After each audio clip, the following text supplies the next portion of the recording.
Сәлем достар, сіздермен аяулым және де бүгін каналымда балды пирогтың рецептісімен бөліскім келеді.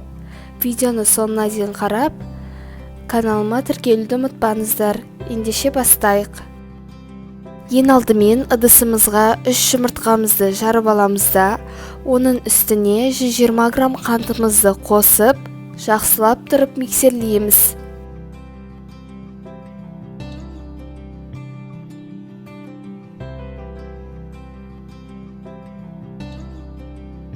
Осылай жақсылап көпіргенше миксерлеп, үстіне 150 грамм балымызды қосамыз. Бұны да жақсылап тұрып миксерлейміз.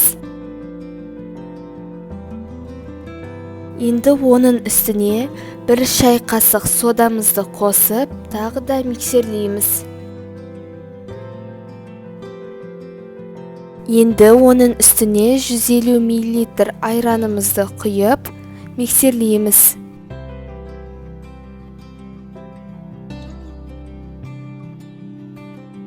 Оған 200 грамм ұнымызды қосып, ең алдымен миксерді қоспай араластырып аламыз да, шашырамас үшін одан кейін миксерімізді қосып, миксерлейміз.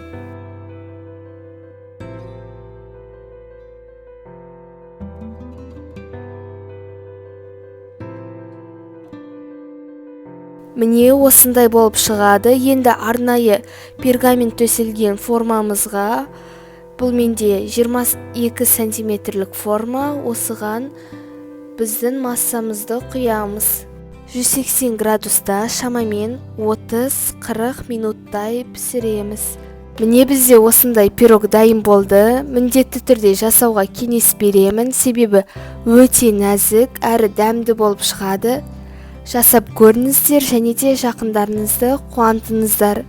Және де каналыма тіркеліп, видеоларымды қарап отырыңыздар. Келесі видеода кездескенше.